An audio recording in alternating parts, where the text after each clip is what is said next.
basically what he's telling Louisiana families and Louisiana businesses is that they have to cut their budgets so Louisiana state government doesn't have to cut its budget. And I don't think that's fair. I think families and businesses and radio stations and everybody in Louisiana in the private sector has had to live within their means for a long time. Now, Mr. John, pardon me, he ran down a list of state stuff last night. Are you dissatisfied of state cuts last evening? Do you think that's sort of a paper tiger of economic conservatism? He as I understand what the governor's proposing, he's proposing about $161 million worth of cuts, and they're just across the board. That's not, in my opinion, the appropriate way to do it, because when you just cut across the board, you cut the good with the bad. What you want to do is go through your programs, program by program, and get rid of or reduce the ones that aren't helping people or are not efficient, and keep the good ones. When you just cut across the board, you punish the good and reward the bad. Where did you cut, John? First thing I would do is undedicate the $400 million we have tied up in statutory dedication. But can you do that in a special session, or do you have to have a vote of the people? Yes. No, you can do that. You take some majority vote of the legislature. You don't have to amend the Constitution. I wouldn't change the constitutional dedications. I would just change the statutory ones. That would free up about $400 million, and the projects being funded with the dedicated money would now have to compete with Louisiana Tech and LSUS and roads and healthcare for a place in the budget. Many of the programs being funded with the dedicated money would probably still be funded, but all of them wouldn't, because they'd have to compete. The second thing I would do, we've talked about it before, we have 19,000 consultants on the payroll. They charge too much, and we don't need all of them, and we can save a lot of money there. Go ahead. Your third thing. I'm sorry. Well, I was just going to say, Aaron, we're very top-heavy in state government. I mean, the legislative auditor has told us that 22% of our bosses manage one employee. And we just got too many well-paid generals and not enough foot soldiers. Him laying the blame of this on Bobby Jindal. Is that accurate? Is that a misnomer? Aren't there other people that helped cause this? Yeah, they're called the Louisiana legislature.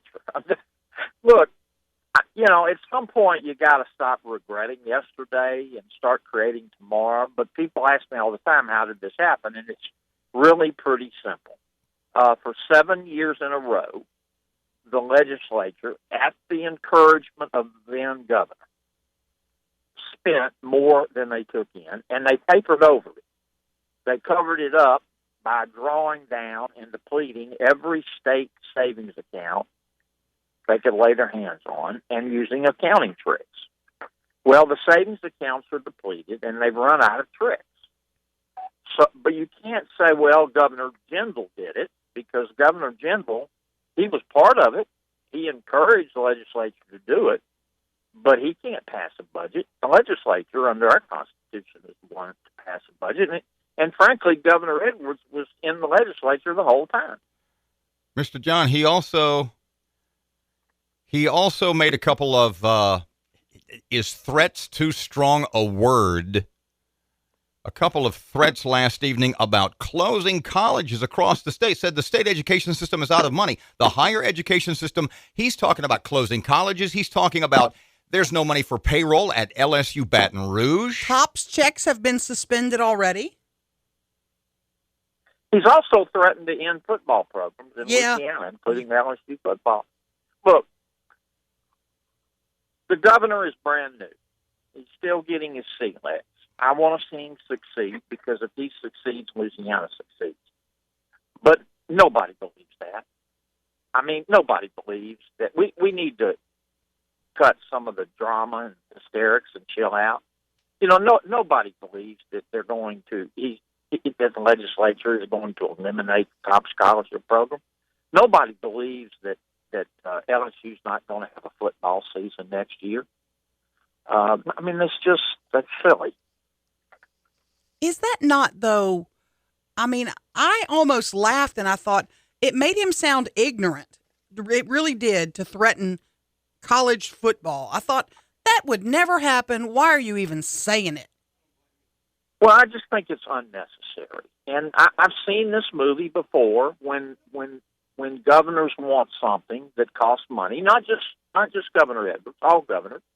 Well, not all of them, but many of them.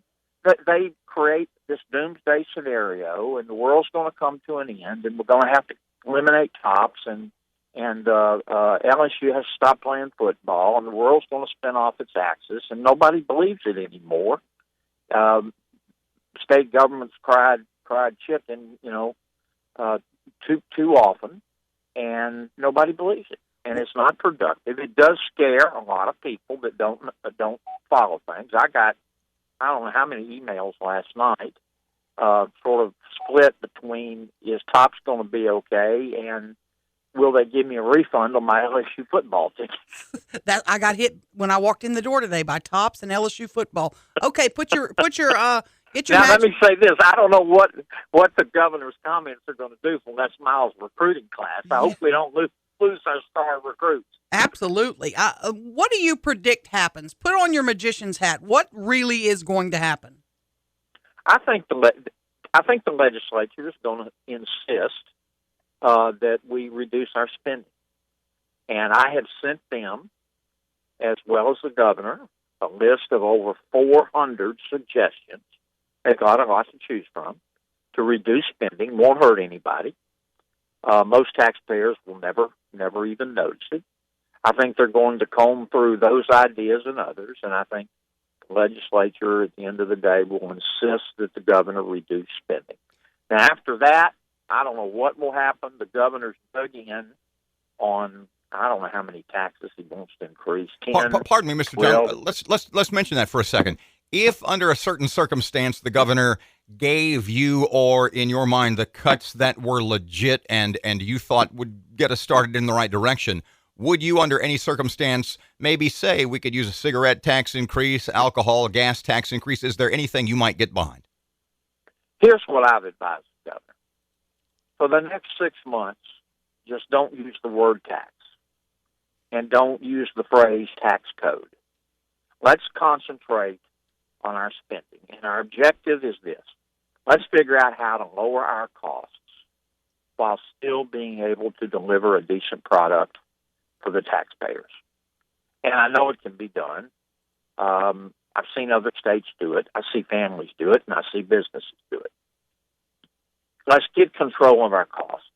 Now, once we do that, I don't mind having a rational discussion about what ought to be in our tax code.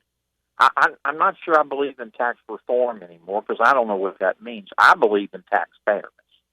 Tax fairness is when everybody pays a fair share. You have a broad base, and if you have a broad base where you have no freeloaders, then you can lower the rate for everybody. That's my idea of tax fairness. My idea of tax fairness is also remaining competitive with other states.